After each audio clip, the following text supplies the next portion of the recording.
Good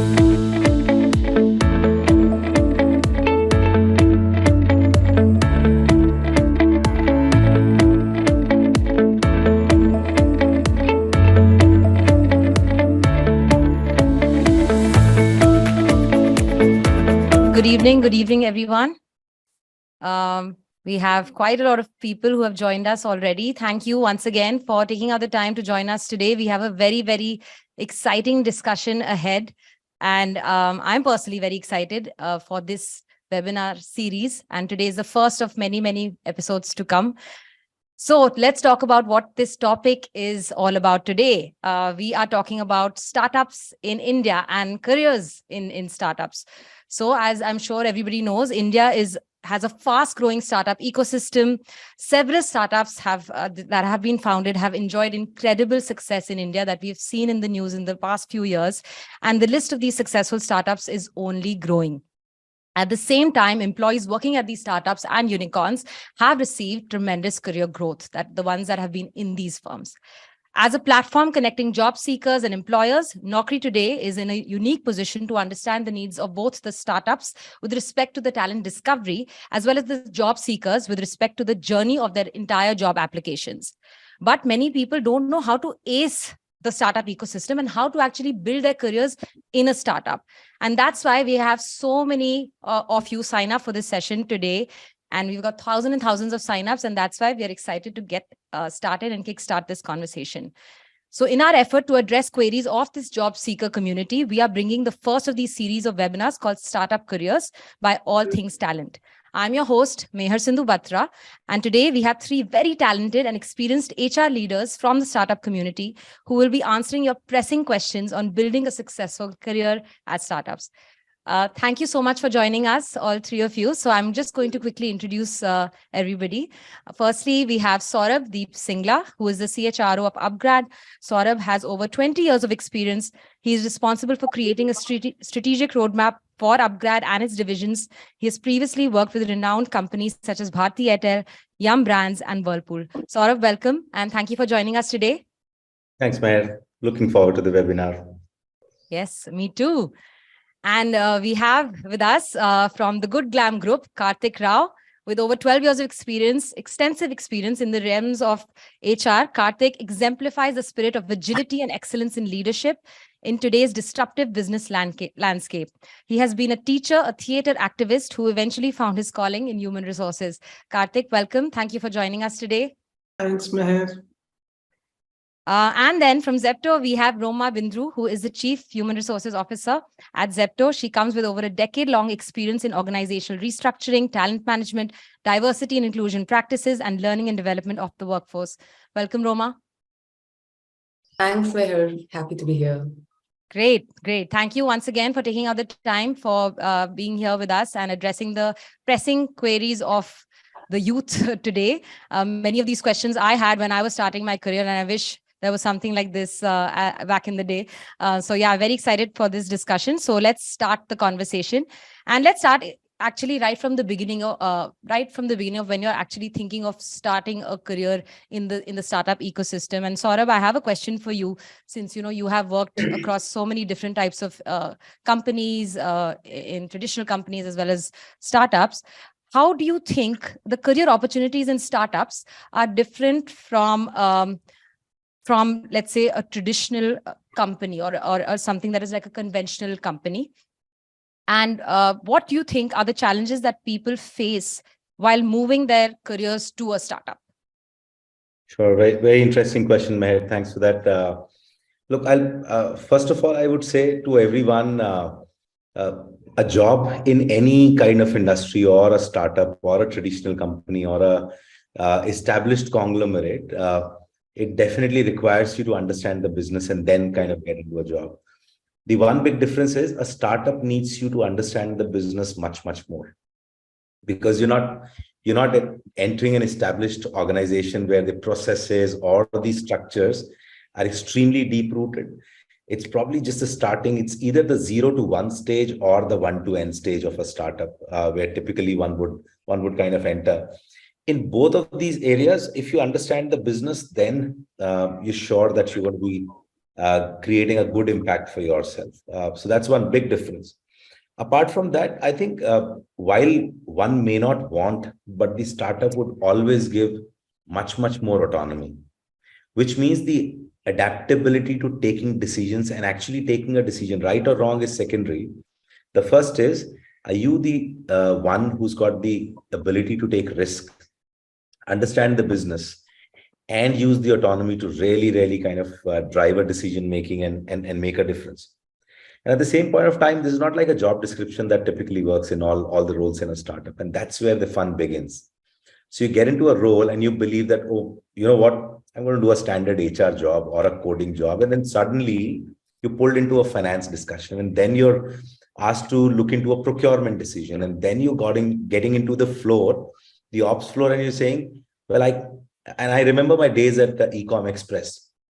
We'll get onto the floor, and we actually tried operating the sorter as well. And we said, unless we understand it, how do we kind of really train the people? Or at upGrad, where we're saying that, well, if there is a new education course or a course that we're launching, what do we do? Okay, let's pick up the phone, be the admission counselor, and talk to a learner. So there's nothing that kind of binds or bounds you into a particular role. It's all about how much would you kind of want to grow and want to expand your horizons. Yeah, of course, from a challenge perspective, very interestingly, and I remember I used to work for all these organizations, and great organizations like Rio Tinto, Airtel, Whirlpool, Yum Restaurants, and these were all absolute established organizations. The processes are there, structures are there, policies are well defined. And then I suddenly land into Ecom Express and now into upGrad. Say every day is a new day. You don't have all the resources, but you've got all the aptitude and attitude and appetite to kind of make it happen. So one, your risk-taking ability has to go really high. That's number one for it. Two, well, work-life balance. There are times when I talk to my colleagues and I say, oh, what is that? At times, not every time, but I mean, if the work is so interesting, the hustle is so high, do you really want a work-life balance? Well, then I would say, my dear friend, get into an established organization and come after a while.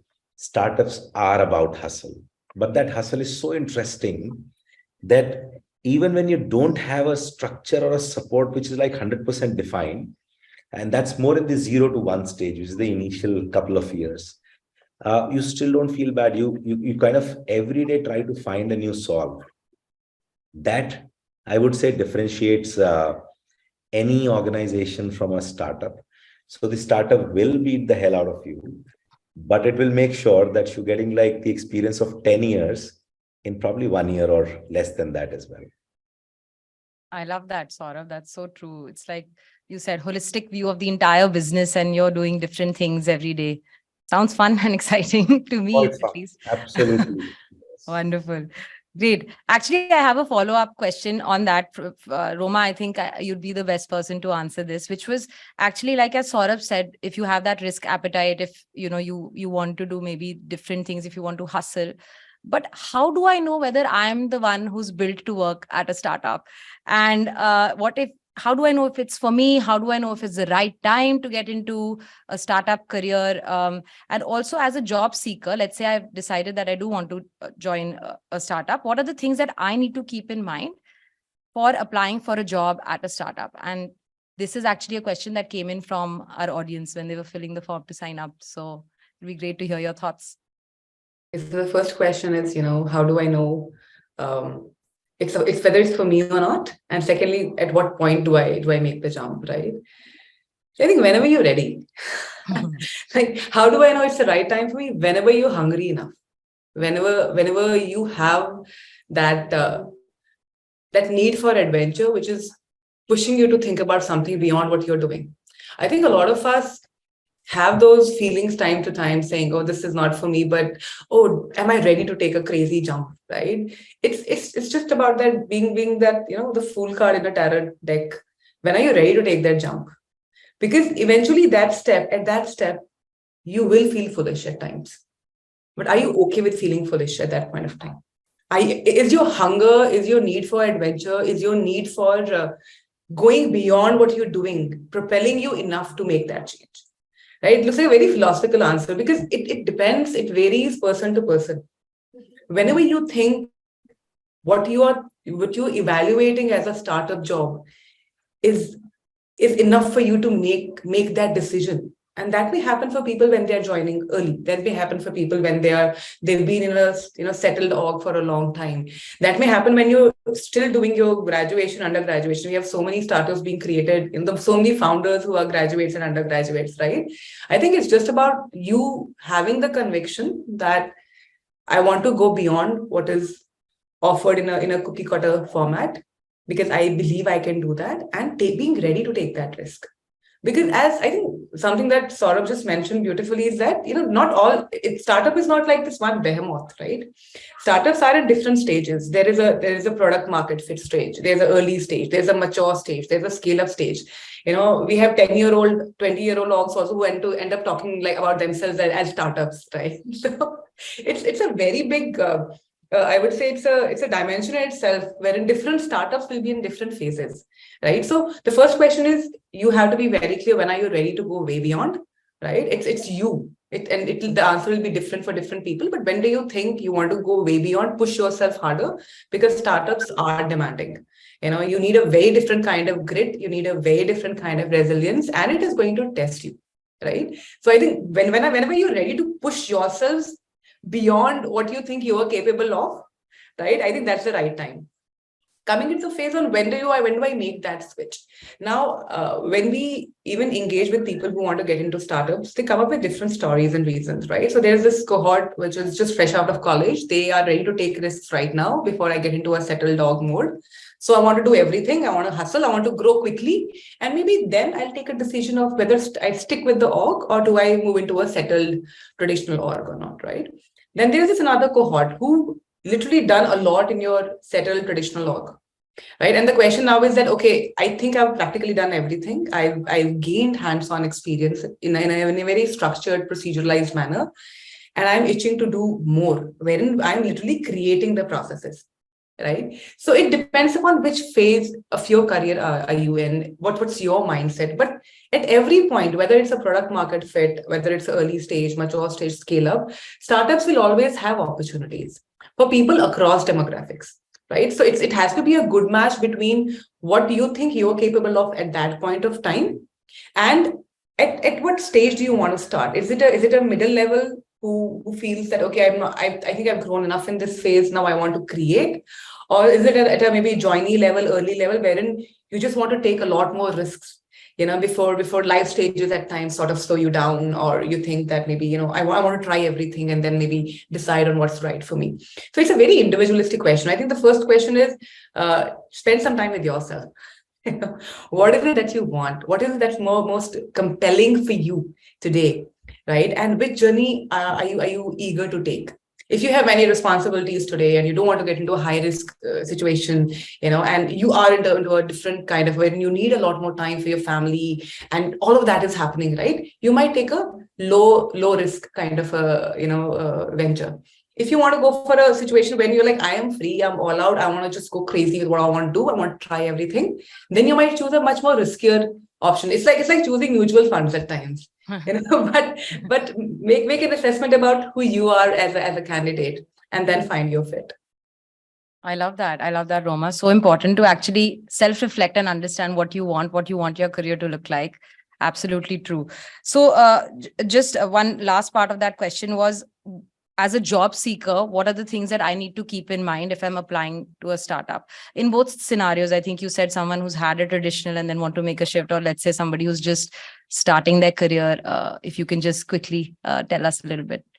See, I think you have to be really ready to learn, unlearn very, very quickly.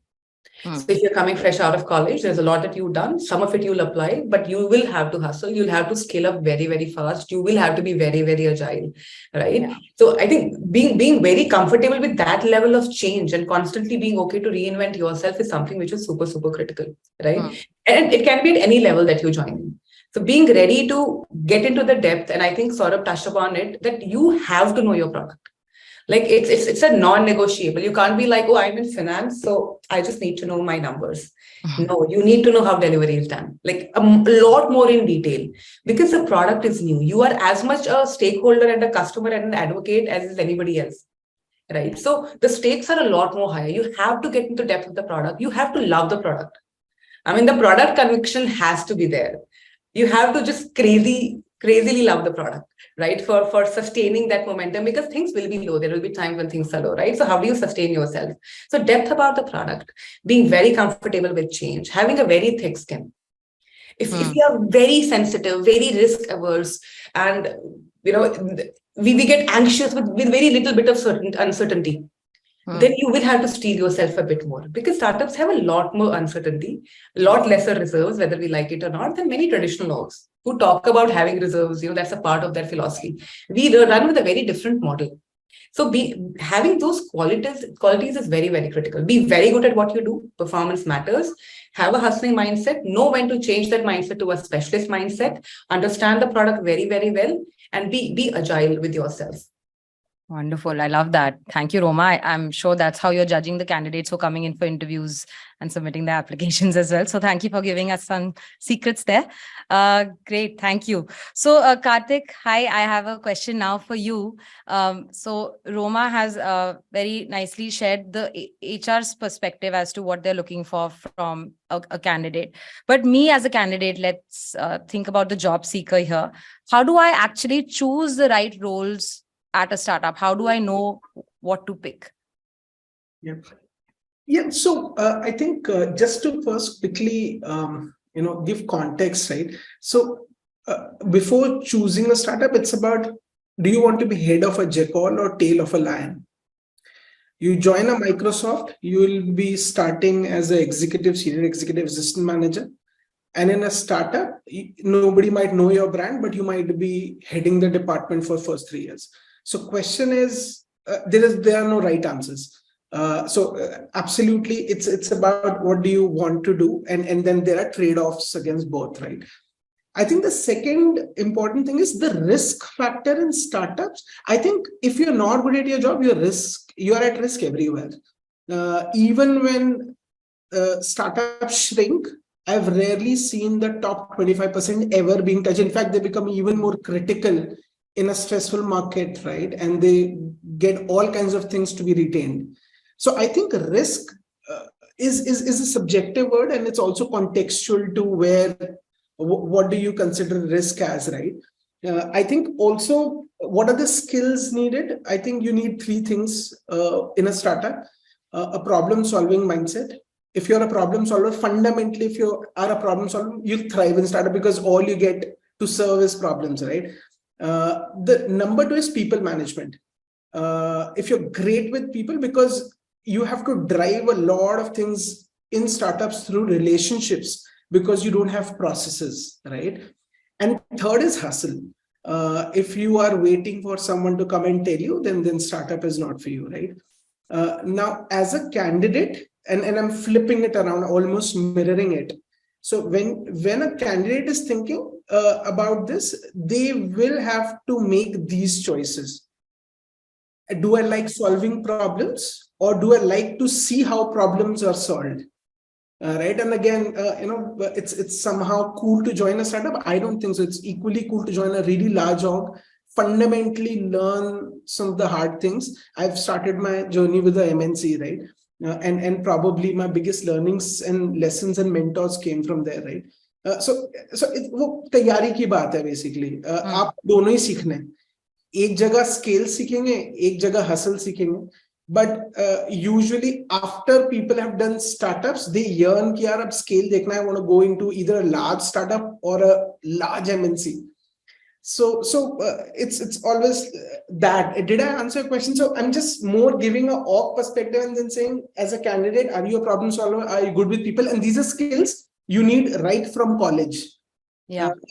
So I think, have you been part of your college campus programs, right?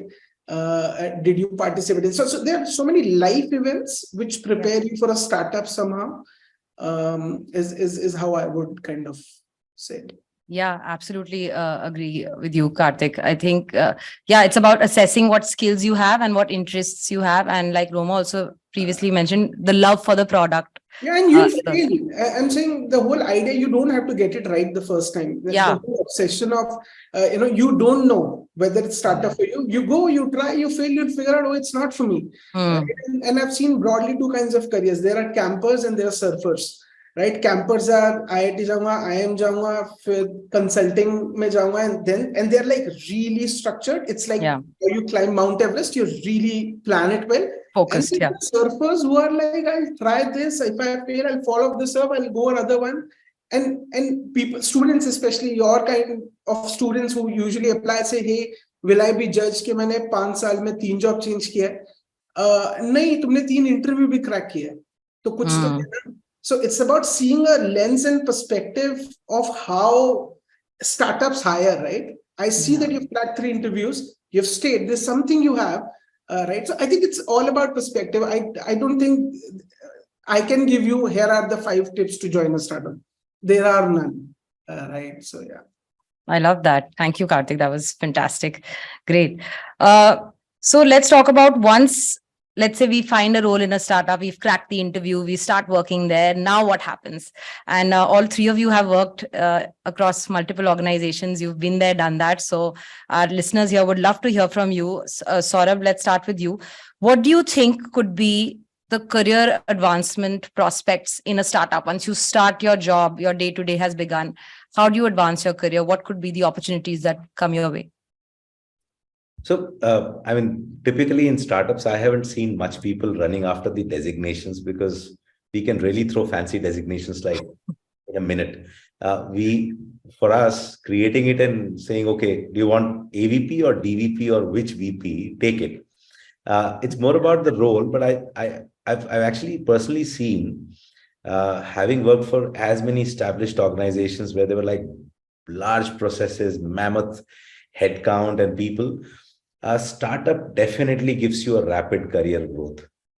And that growth comes from learning. And that learning is the key for anyone and everyone, I believe. So progression is fast, absolutely fast. It's only about how much of it you can take it in your stride. Like what Roma and Kartik were saying, it is all about how much do you want to hustle, and is it about finding a new problem, an exciting problem every day to solve, or is it about, oh, I've got these 5 KRAs and I'm going to do these KRAs and my life is done. Then you're not in the then you may be inside the startup, but in a transactional role where you've been fitted very well. So very clearly, one, good rapid career growth. 2, a multifunctional exposure, which can actually change the course of your career. You may have joined a specific function thinking, you know what, this is what I want to do. But eventually, you may want to change your career stream completely. I mean, I was talking to Chirag. He's the chief of staff for Ronnie at upGrad. And I was asking him, I said, what do you want to do? He said, well, everything that I'm doing is so interesting. With you, I'm learning HR and I'm actually solving HR problems. And with Rohit, who's our CFO, he's working on the P&Ls. And then he's also looking at managing Ronnie's calendar is not easy with all the meetings and everything. And he's saying, well, I'm actually happy not to find out what I want to do right now, because there's so much more that I'm doing. That's what a startup can actually give you. But if you want to go at a particular time and you want to come back at a particular time, then the multifunctional exposure will be none. And the biggest thing that you can get will also go away, which is a leadership exposure. The opportunity to be a leader much ahead of your time in career, startups will give you that like immediately in the first year itself. It doesn't matter whether you got 2 years, 1 year, 0 years of experience. If you've got the right leadership abilities, lead a team, lead a project, lead the organization. Nothing's going to stop you. So there's actually no boundaries that a startup actually creates, and that's why they're called startups. What you would want to achieve in a couple of years and not a couple of decades. So there's no boundary which has to be created. But like we discussed earlier, if you don't like that hustle, your risk is that you'll probably feel burnt out, or you'll probably feel that, oh, there's too much happening every day, this is not the place for me. But enough and more opportunities, no limit to them. Yeah, definitely. Saurabh, actually, what you were saying, I was reminded of this conversation I was having with another student. They said, I'm working at a startup for a job description that no longer is my job. They applied for something else and now they're doing something else. So yeah, but that's the learning that it's a multifunctional learning. Fantastic. Great. Okay, Roma, a question for you. Again, thinking about the job seekers here from their perspective. Let's say now we see that the startup ecosystem in India is so vast. There are so many options, so many opportunities from different types of industries, different sectors. And like we've discussed, the opportunities are limitless. So how do I actually determine, what are the factors that I can observe or keep in mind to determine the credibility of the startup while trying to apply for it? How do I know whether this is the right organization for me? Can I read reviews on sites like Ambition Box with respect to searching about a company, or any other tools and tips that you have? Oh, that's a very interesting question. Okay. See, I think, first of all, and I again go back to the point I mentioned earlier, startup has companies in different stages. So be very clear about which stage you are interested in, because every stage may demand something very different from you, right? So before just getting into, say, am I ready for startup, the question is which stage the org is in, right? If it's we're still working on the market fit, right? The product market fit. You'll be expected to do something very different. The risk is a lot more higher, right? If you're in early stage, right, you will be expected to hustle a lot more, stretch a lot more, way beyond. So I think before you even get into the which org is credible and all of that, you have to create those indicators of credibility. So understand which are the orgs I'm interested in, which stage in their journey are they in. I think that's point one. Look at the backers for the startup. So look at the funds who've invested in the startup. Look at their track record. That is very, very important, because somebody else is already putting money and they are taking a lot of risk. So that do a very strong level of governance at your end to say, okay, who's actually investing or supporting, this startup? Who are the founders? What's their background? So think of it like like a house of Lego. Actually look at it in a very foundational level. Who are the ones who are running the startup? Because in initial days, your leadership team is the culture. Practically, they are the culture, right? There is nothing else. So understand the people who are backing that venture. Understand the people who are leading that venture.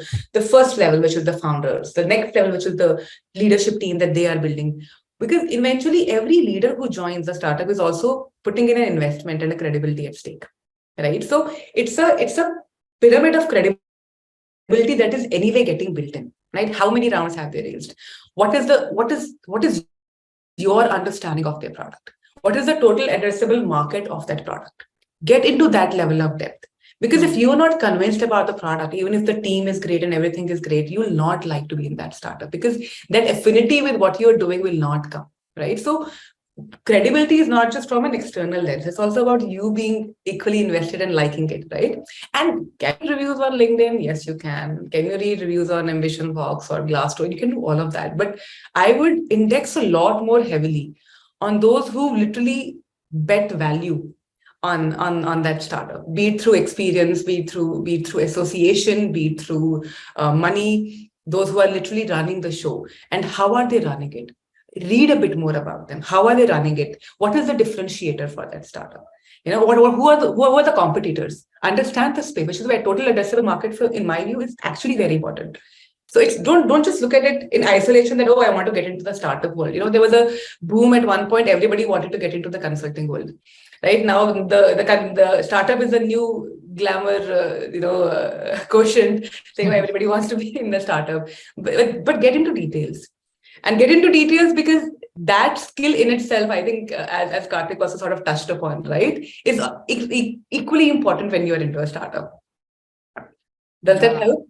Yes. Thank you, Roma. That question was actually from our audience. So that really, I'm sure, helps them.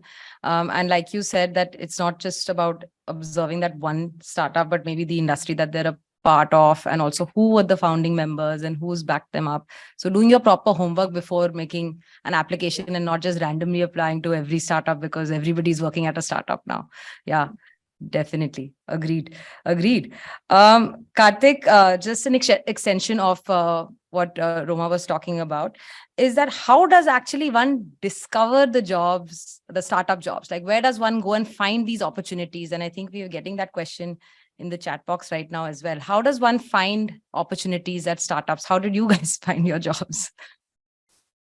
Yeah. So I think you reach a point in your career where people look out for you. So I'm sure all of us would have been reached out. So I don't think I will be able to, at least all my 3 previous jobs, someone reached out, right? So, and that's the journey. You reach a point where people seek out for good talent, right? I think number one, I think just one point on deciding startups, I think 2 very additional top things is also, do you really like the business? Right. I think it's so much more important. And very important is it the right industry? You can be in a great startup in a bad industry and you're in a bad startup. Right. Look what happened to Airbnb, one of the most loved companies, but COVID hit and suddenly the whole language changed. Right. Yeah. Education. So I think people will have to think a bit like venture capitalists. What is going to give returns in next 2 to 3 years? Right. And I keep saying in 2006, if people were given a choice between joining Facebook or HP, everybody would have joined HP or Dell. Right. So I think people who can bet on industries that they believe will give returns on investment in the future. Right. For me, like energy sector now is continuously becoming one of the most sought after. It's something which will never go out of fashion. Right. So I think industry is very important. And second is also, do you really like the mission? I think at least a lot of young people really want to work for companies that they believe are solving good things. So I usually call it USP, which is unique show-off proposition. That's what Google has, right? I work at Google, so people are able to show off. So does your startup work on something that people really like to show off, right? How do you get to know about the job? I think it's simple. I think most things are available on internet, especially from the time most startups, because they hire at scale, they don't usually go out to consultants. They majorly focus on zero cost hirings, and hence majorly it will be Naukri or hiring or Hirist rather, or social media. LinkedIn is one of the most powerful tools today to get a job, right? So I think it's social media is one of the biggest ways. I think there is no rocket science behind it. Okay. Yeah, great. Saurabh, did you want to add anything to that? Yeah, I was just going to jump onto it. So my advice would also be, why do you have to be dependent on what's available? If you really want to get into something, identify your industry. If you have the love for it, there is a job waiting for you.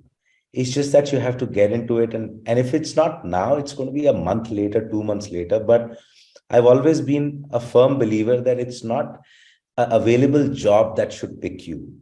If you are the true warrior and if you are the one who's taking a decision on your career, please go and find your industry. Please then find out which company, what's the founder's background, what's the product life. If you don't have the love for that product, believe me, it's not finance, HR, coding, strategy and all. It's about that product. If you don't believe in solving a problem, I was just chatting before this webcast and I said, I'm just back in Zepto minutes and it's like 10 minutes for me, right? If you don't believe in it, would you really enjoy it?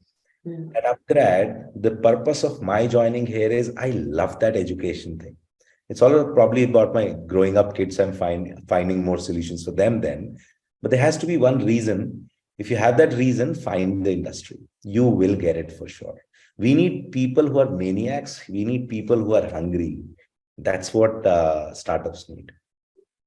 I love that. Sorry, Roma. Yeah. I would just add on to what Saurabh said, that don't limit yourself by the avenues available, like he said. Honestly, we at Zepto have been using every avenue available, but there is so much traffic that comes in, which is directly into our inboxes, directly on LinkedIn. And they're like, just even if you don't want to hire us, give us a project, let us do internship. And so many of them have converted. It's completely okay to even ask for an internship or a live project or all of that. Like, if you're ready to, if you're eager, and what I started with, right? Whenever you're ready with that level of hunger, right? Whenever you're ready with that, just, I think we genuinely have the power to manifest opportunities. Yeah. So many folks, they come with very different degrees, very different backgrounds, and they find a fit somewhere else. And qualification is not a delimiter. Your pedigree is not a delimiter. It is purely about, are you insanely invested into what you're doing, and how far can you run with it? And, and not just hustling. I think somewhere I also want to just create a demarcation that we keep saying that, it's about hustlers and getting into that mindset. No, there is a point after which you will get into creating processes and policies, right? Creating structure. So how quickly are you ready to change yourself? So the first bet is on yourself. Don't wait for venues. Don't wait for seeking out. Just, it's okay. Go, talk. It's actually about how a founder would go and keep pitching to the VCs, saying, it can be the 100th pitch, it can be the 1,000th pitch. In many ways, every startup employee in some form is a mini founder, if you ask me. They do take a very different level of risk. They do need to have that crazy, and as Saurabh mentioned, that maniacal obsession. They have to be solving problems, as Kartik said, but they have to start thinking in some form as that founder. Yeah. Just go make your pitch. Like, there are no rules. Just start yourself. Wow, that's great. Yeah, Kartik, you want to add something? I was just saying, people who really are passionate are getting it. So if you're not getting it, I think look inward. And that's the truth, right? There are jobs, there are offers being rolled out, internships, and long internships, 6-month long internships are the new job opportunities, right? So Yeah. It's insane the amount of we currently have some 70 odd people across departments working in a gig capacity. So I think barrier to entry is almost nil. Yeah, nil. I agree. Yeah. I love that. I think people who say there are no job opportunities out there are probably just being a little too lazy, or maybe not taking enough action, that they should be creating these opportunities for themselves, sliding into DMs of founders, as Gen Z may call it. And like Roma said, doing those free internship, unpaid internships and converting. That's a great way to prove yourself as well. So a lesson for everybody listening right now, go and apply and talk to as many people in your network that may be able to help you as well. Okay, great. So Roma, another question for you actually is that we talked about all the learnings that we get on a startup. At a startup, we are able to learn a lot. We're able to accelerate our careers, multifunctional, etc., etc. But what do you think could be the earning opportunities with respect to these learnings at a startup? Because like all three of you said, it's a little bit of a risk. It's a mindset switch when you're moving your career into a startup. So do startups offer a lot of autonomy? We've talked about, yes, but does that hustling also come with some certain amount of rewards? Yeah, I think at some point, rewards is also a very broad word, right? Different people expect very different kind of rewards, right? So does there need to be an adequate compensation for the risk you're taking? The answer is yes. So for a similar role at times, because in a setup which is a lot more structured, you will maybe only need to apply as much to get something done, right? You will be paid in accordance. Where the structure doesn't exist and you have to manage a lot more complexity, take a lot more decisions. And as Kartik had mentioned in the beginning, align a lot more stakeholders, right? The complexity of the role that you do, even if the designation or the function or the level is similar, you are doing far more. And it is but fair to ensure that you are adequately compensated for it, right? So sometimes we think, is it that we can get like a crazy jump? You will get a lot more payment actually for similar roles, but it's also because the complexity is higher. So the complexity is higher, the asks are higher, the turnaround times are a lot more faster, the pace is very different. You are expected to manage a very different kind of uncertainty. In many orgs, which are traditional and settled, you do let go of that maybe additional delta on your compensation because of the security it provides. But for so many folks, that security is the reward. Right? Yeah. As a person, what is your reward? When we come back to that point, what is your reward? Is it like most people who join us, they say we want learning, we want growth, right? So growth in terms of acceleration and career, growth in terms of compensation, acceleration, and crazy learning across, right? So as long as we are clued into the reward that people are seeking in that specific startup, or as long as as a to be employee in a startup, I am clear about what is going to be my reward, what is my motivation for joining a startup, and that is given. I don't think there's a challenge. So on compensation, is it largely slightly higher than many orgs which have a lot more structure? The answer is high. Do we at times tend to give them higher increments? Maybe yes. Are we giving them like a bigger role? The answer is yes. Is the movement faster? The answer is yes, right? But it's not just an inadvertent number which is given. It is because the role is a lot more complex. So it is fair value for what we are expecting from that role as well. Yeah.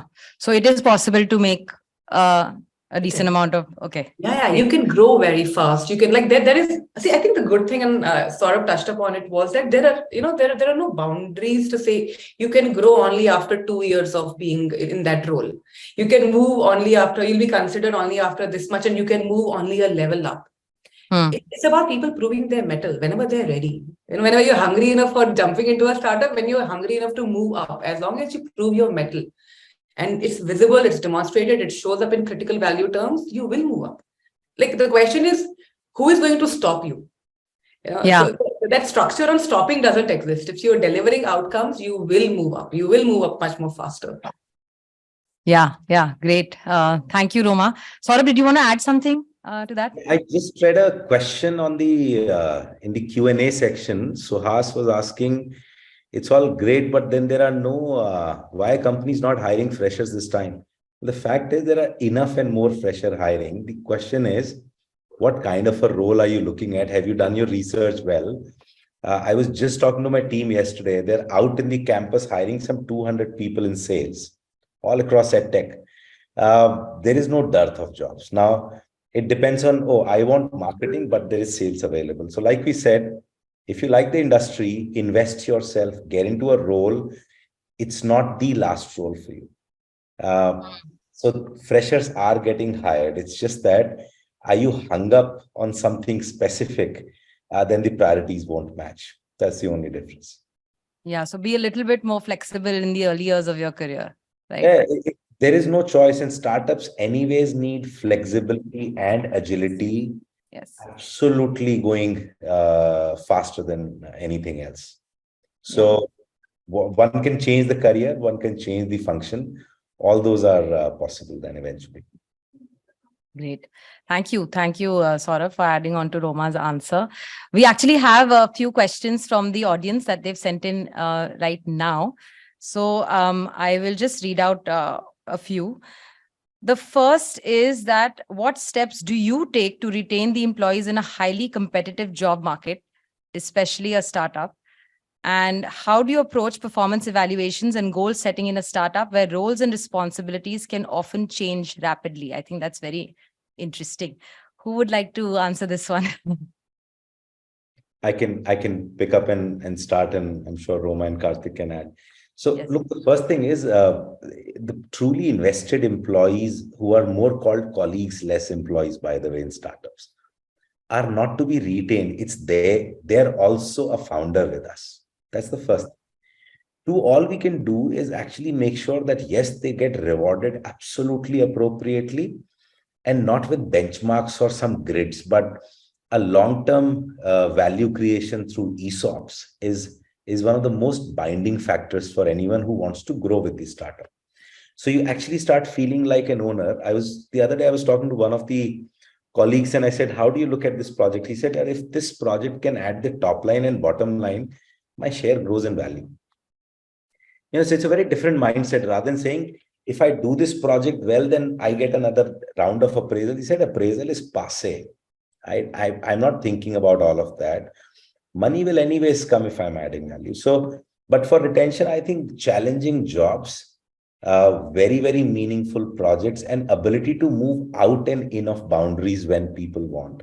Lot more flexibility, lot more self-service on even own roles are some of the cutting edge things that you can do to really retain the right people. Great. Wonderful. Anybody wants to add anything to Saurabh's answer? Or shall we move on to the next one?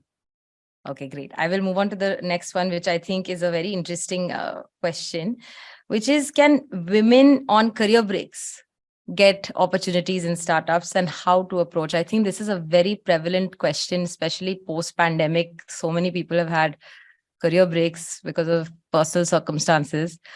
Do you actually, when you're looking at hiring people, do you take that as a negative, or is there a possibility around it somehow? Is it possible to come in after a career break? There shouldn't be any, sorry, I'm just picking it up. I mean, there can't be any differentiation at all. In fact, diversity as an angle is so super critical. And yeah, there is no question. And women on break, whether it's maternity break or a career break, or for that reason, why only women, even men, we need the right people to step in. I think it's not just startup. Everywhere that mentality is anyways not there. I think India is a very, very progressive country that way. I haven't seen those questions coming into a picture for the last at least 10 years, wherever I've worked. That's great. You know, Yeah. Yes, Kartik. I think, and I am speaking for all three of us, and I'm sure they'll agree, we need people as of yesterday. So if there is anyone who's ready to join from a break, trust me, I'm like, we'll give an arm, leg, and everything in between, right? So I don't think it's even a question. And second, I think, again, as I said, it's an extremely, you might not get selected on capability, is a separate issue. And do not mix it with, I did not get a job because I was on a break. So I think that level of intellectual honesty is very important. But actually, we look for people who are readily available and are good. It's actually to your advantage if you're readily available. Great.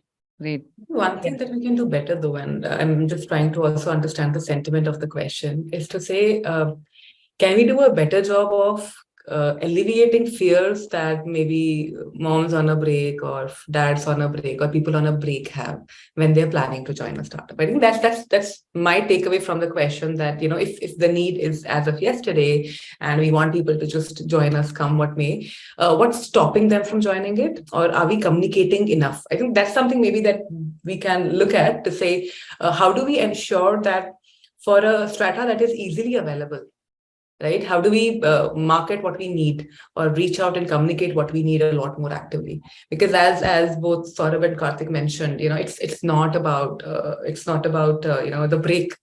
It's about what can you do today, tomorrow, what all do you know how to do it, right? And I might be slightly biased on that, but we've hired quite a few women and even men on break, and what you realize, the approach that many of them have on proving themselves a lot more is very different. They're just raring to come back and start working. That commitment is very different at times. And as I said, I might be biased, but I've seen it consistently.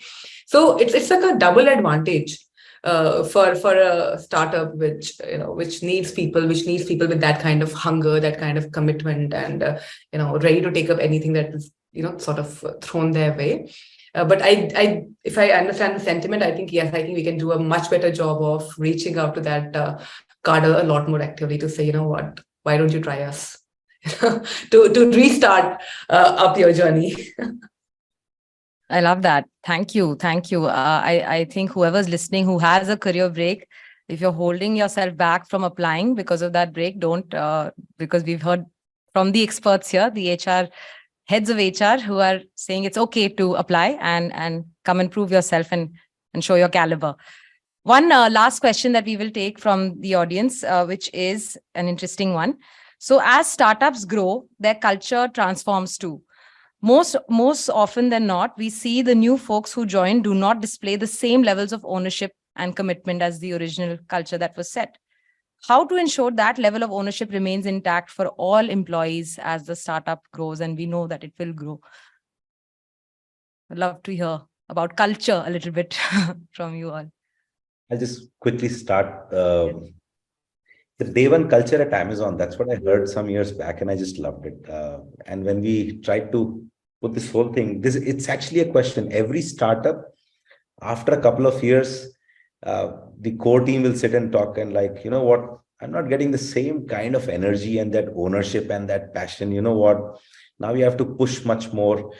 The question is that, have you actually displayed the same energy and ownership on your people every time you've expanded your team? It does work differently when you have 50 people versus 500 people. I've worked in organizations with 100,000 plus people as well. Your processes and the way your leaders connect with every single person has to make a difference. So the moment you keep adding more people, the culture and the processes have to kind of talk every day and every second to people. That's my take. I'll let Kartik and Roma add more to it.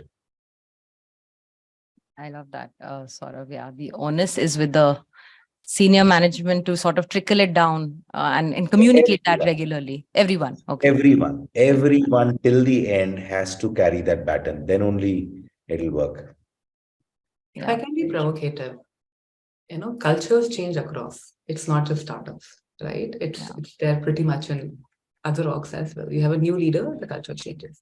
You have a new premier, the culture changes. You have a new prime minister, the culture changes, right? So let's it's very easy to just say, oh, startup mein hai. No, this is a greater truth beyond, right? Values change across as well. What you're driving at. It may change basis times, basis maybe you're looking at a different product today, you're looking at a different market today, all of that. So change is constant. Questioning change beyond a point, I think it's irrelevant because change is needed, right? So especially as any organization grows, you need people with a different level of preparation, already to go to the next level. You might be planning initially for a sprint. Now you have to go for a marathon. The prep is very different. Your run is very different. You need different strengths for whatever race you are on. So understand that there is no reason why the culture should be very similar, unless there is a very clear ask to say, oh, these are certain values which have to remain consistent. So we have those clearances to say during hiring, you check for those values. During your promotion, during your growth, you check for those non-negotiable values. But there will be pieces which will move. You have to be elastic. We have to be flexible with that because they are prepping us for the next stage of growth. Would you want to be in an org which retains the same culture, but it's not growing? Eventually it will be stagnant and we'll come back with this issue that, oh, there's a lot of toxicity. It's just one man running the show or one woman running the show, right? So both sides are equally important. Understand a startup is also an organization. It will change. Different people will come in. They will come with different needs as well. To say that, they will not have that level of ownership, maybe not. You may even try to give them similar amount of ESOPs, wealth, try to build a very strong cohesion with what we are doing, but they might be there for a very different role, which is needed in the org today. It's okay if the investment from your mind, body, soul, heart isn't that much. That's okay. At that level, maybe a startup needs something which is very different. Eventually, most orgs are trying to create long-term legacy orgs. So we need different kind of skill. So it's okay if not everybody is equally invested, as long as most people are. As long as most values remain, because even as we grow in different life stages, we value things very differently. As when we are young, we valued our friends over our parents, and we value our family over our friends. So we also change, and startups also, in a way, will have different expectations. When they grow, an employee in a startup will expect something very different in the first few years. Will expect something very different in the next few years. Yeah. Wow, lovely answer. Both of you. Thank you. Yes, Kartik. I think culture also depends on the vantage point you are, right? I think the senior leadership team in a startup enjoys a very different culture and value and appreciation. And because it's such a person-driven game that critical people become too critical. And then managing superstars is another whole podcast altogether in startups, right? How do you manage superstars? But also, I think the whole fact of culture is in my view, it's eventually you grow the maximum when you work in different kinds of cultures and different kind of leaders, right? So actually, I think you should be looking forward to it. I know it's meant in a certain context, that culture, because na ek aur cheez hai that in engagement or in culture, privileges become rights. So the first year I introduced a new practice, you'll get a birthday voucher. It was wow. Next year, it's now my right. You try taking back that initiative and you are the worst organization in the world. So eventually things lose novelty. So culture wahi hai. It's like when you eat your first gulab jamun to your seventh, right? So eventually same things start giving you depreciating returns on investment. And obviously, people don't, understand that. And of course, एक company का culture नहीं होता है, micro cultures होते हैं. And eventually there are only some elements which cut across the org. So every leader drives their own culture. And literally that's the truth, right? When your dad is at home, it's a different culture, and when he's not at home. So I keep saying culture is what happens when leader moves out of the room. Right, that's culture. Whatever that is, that's the culture. So I think it's a very loaded term, culture. It has many different meanings and different. So in an interview, I'll ask, so how's the culture is the question. So I said, okay, define what's culture. And they'll say, are you 5 days working or 6 days?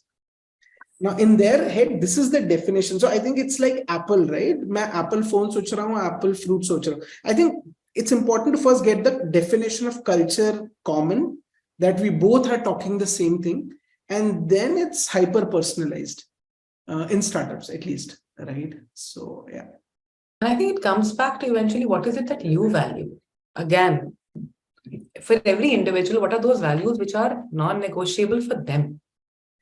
So as long as that is matching, it's largely in line, right? Because different people have different expectations from the same org. That's the reason why you have like a set of values, right? Not everybody may love all of them, but you need to be aligned to some of them, right? If not most. So it's eventually that also as a point, that what is it that even when people talk about, oh, things are changing, and I've heard it in all orgs, established orgs also, oh, things are changing, culture is changing. Is that such a bad thing? If it is creating toxicity, like very clear evidences of toxicity, if it is lowering value of the org, if there is something really negative, depreciating in value that is proven, right? Then yes, you need to course correct. I love that. Thank you for such insightful answers and making me understand how very complex your job is as well, working in heading these organizations and dealing with so many people and culture and et cetera, et cetera. And thank you to everybody who's joined us today. Literally time just flew in this insightful conversation. I didn't even get to know. Thank you to all our 3 panelists for being with us and sharing their knowledge and experience with us. We have many more episodes of this webinar series coming up for you. And we also have a podcast called Workwise with Naukri, which will be streaming this episode as well. So we have all things talent and Workwise with Naukri, a lot of these portals that are helping you as job seekers find the right opportunities and help the job seeker community at large. So thank you to everybody who joined in, and have a wonderful weekend. Thank you, everyone.